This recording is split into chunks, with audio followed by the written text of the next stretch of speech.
Mike Hall back here in Indianapolis. Looking ahead to the Purdue women's basketball season. Katie Geralds is taking over as the head coach in place of Sharon Versup, who's the winningest coach in program history. There are some talented players on that roster. They've made some changes to the roster as well, and we're happy to break it down right now. Madison Layden, Cassidy Harden, and Coach Katie Geralds joining us here on the desk. And first things first, it was supposed to be a 2-year transition. It ended up coming quickly. When it happened that you found out you were going to take over right away, what was the first thing you did as the new head coach?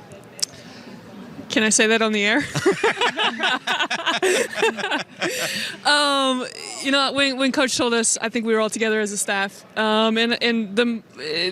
wanted to feel all kind of emotions for myself, right? This internal excitement, something I dreamed of, doing one day, and then also being there for her, right? Making sure she was okay. So, and then the next step was making sure our players were okay. Making sure that with any change is difficult, right? And that became first priority for me. You've been in charge of a program before, and you always want to take some things from the person before you and some things you don't want to do. How will you be similar or different than Sharon Versup's style? There's one thing that's for sure about the both of us is that we bleed black and gold, and the pride that we both carry Purdue in our heart and close to our chest. I think that's the one thing that'll definitely carry over, because that doesn't go away, right? You're a Boilermaker for life, and then different. It's a little bit younger, right? Let's just go with that for right now. And sure. But no, you always take something from people you played for, people you played with. Whether it's Coach Versup or Coach Curry, Brian Agler and Donovan, coaches I've played for in the past. You learn from them. You take things you want to do, take things you don't want to do, and you carry it into your own program. Cassidy, let me ask you, the first time you met Katie, what do you remember thinking? Uh-oh. I feel like the first thing that really stuck out of me about Coach Geralds is just her desire to win and just do whatever she can to put us in a position to do so, and just how much she cares about us as players too, on and off the court. I feel like that really jumped out at me just upon the first time I met her. Madison, how long did it take the players to go, okay, this is our new reality and we're moving forward right now with Katie? Yeah, it was definitely a switch up just because it happened so quick. So I think a couple days, and then that next week we just had to be ready to go. So yeah.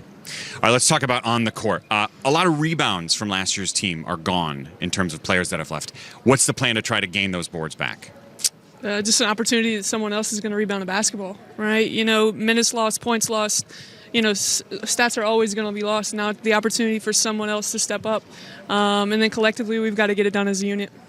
If I had, you could wave a magic wand, we're going to do this thing better this year than we did last year as a team, what would it be?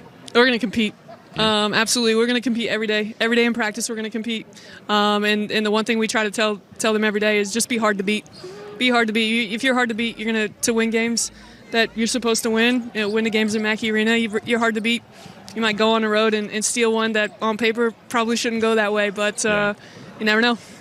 Well, speaking of hard to beat, Cassidy, Katie went to 3 Sweet 16s as a player. She still got game?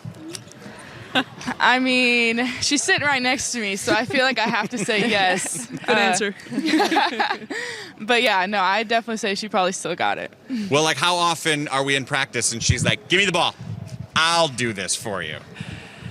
No. No? No. Oh, so not very maybe often. she doesn't. Guys, maybe she doesn't have it. No, she does. Guys, Yeah, maybe I'm sure we can roll some old footage, right? It wasn't that long ago. Yeah. No. Are you hesitant to show off? No, my body knows that I should not do that anymore. Okay, what if it's not on the court? What if it's at media days and there's a Pop-A-Shot game happening? Madison will tell you that I probably cheated, but Oh, it happened today already. Sadly it did.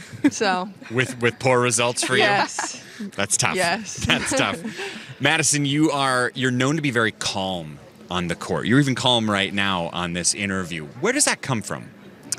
I don't know. Just I've always had my parents be my coaches, so I think I know the game so well. So it just I don't know. I don't think too much about it. I just go out and play, and then it doesn't really affect me as much. Yeah. what does that do for a player if they can remain calm in a game when stuff's hitting the fan or when you have a couple bad possessions in a row? What value does that bring? Well, someone like Madison, when, we want the ball in her hands a lot, right? We want her to have the opportunity to make plays for us often.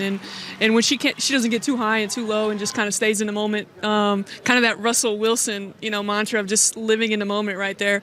It just kind of empowers everybody around her. Like, okay, we're okay. Yeah. It's not that bad and it's not that good. We'll try to get her to show a little bit more emotion when she knocks down some shots, but no, excited to coach her. What does Janae Terry, the Illini transfer, bring to this team? That same kind of calmness, and some swag on the court, right? I mean, she's got some swag out there. She plays with such a different pace that you don't really see now, and she understands. I love the idea of her rebounding the basketball and pushing tempo, and these guys running the lanes and knocking down shots, because Janae is such a willing passer, and she's all about making her team better, because it's just about winning. Yeah. Do you feel when someone like Janae comes in, like it's my job as one of the veterans on this team to sort of show her how things have worked and where things are, or is it sort of like, you're one of everybody, we're just going to play ball and see what happens? I mean, definitely with any transfer that you get, you want to make sure they feel welcome and kind of know the culture that we have here. And obviously with Coach Gerald's coming in, we're trying to, create our own identity.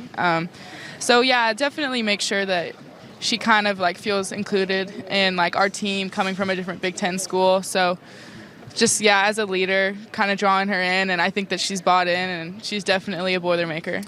If my math is right, 3 freshmen in, 3 transfers in, 4 of the top 6 scorers last year gone, a new head coach. How different does it feel this year?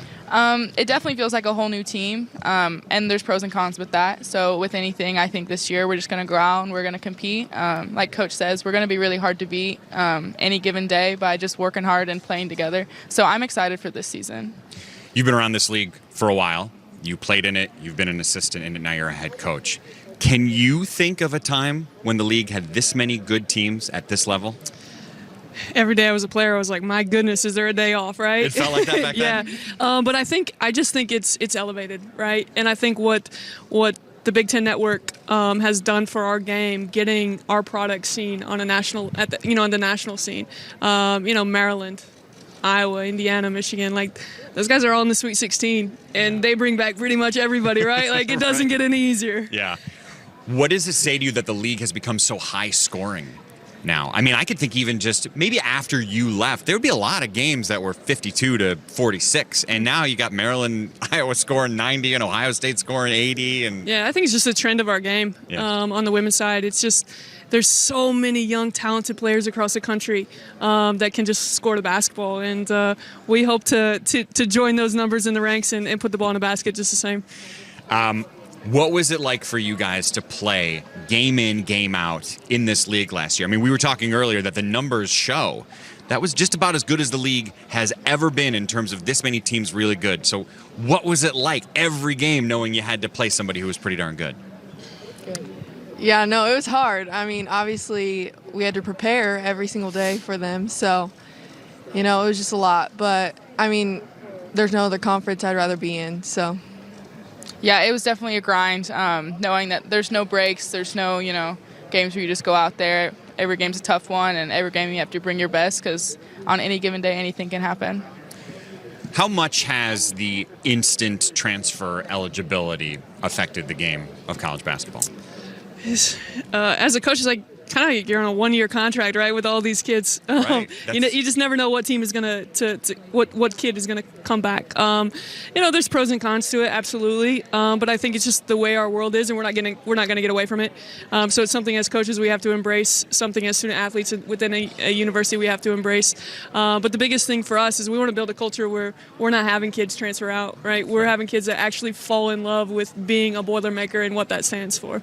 Well, speaking of being a Boilermaker, here at the network, we work with a young man who used to be a Boilermaker. There he is. Oh, my gosh. Look at Robbie Hummel and Katie Geralds. Now, this is a great opportunity for you to tell us all sorts of dirt about Robbie. So go ahead. The stage is yours. Again, things I can't say on the air, Mike. He came in right after you left school, is that right? Yeah, so my senior year I think it was that transition year with Coach Katie and Coach Painter. And then, Coach Payne went out and got, Robbie Hummel, Juwan Johnson, each one more. It was an okay class. Yeah, not so bad. It worked all right for them. How did you guys become buds? I just think through the game of basketball, right? I think we're all, we live this life that we're all afforded the opportunity to meet, people across the world. And Robbie's just down-to-earth, humble, nerdy, dorky dude that you know that he is. But he is everything. He is everything. And a Boilermaker is one of those. Right. He is nerdy and all that stuff, but he's also pretty darn great. Being the new head coach, have any of the other head coaches reached out? Have you reached out to any head coaches? Because on the one hand, I could see you wanting to do that, and on the other hand, I could see you being like, I shouldn't do that. Yeah, I think we're all competitors. I think in their own way, out recruiting. Each coach that I ran into welcomed me back to the league. Some that I played when they coached against me when I was a player. But I think all of them were excited for what I can bring and hopefully not just help elevate Purdue, but really try to help elevate Big Ten women's basketball. Well, before we let you go, we talked earlier about the fact that you were this truly great player, and we weren't talking hoops, we were talking Papa Shot. That is why we have the proof of it. That's an excellent, it looks like palming the ball. I don't know if that's legal right now, but that seemed to work. And that was from the upset, right? That was when Coach won? Yes. When Coach cheated, apparently. That's how we're starting off this tenure. Coach cheated. Oh, great. Madison, Cassidy, and Katie, thanks for your time. Have a great first year and have a great time playing, ladies. We'll talk to you throughout the season. Thanks, Dave? Mike. Thank you. Mike, thank you so much, and very excited now to be joined by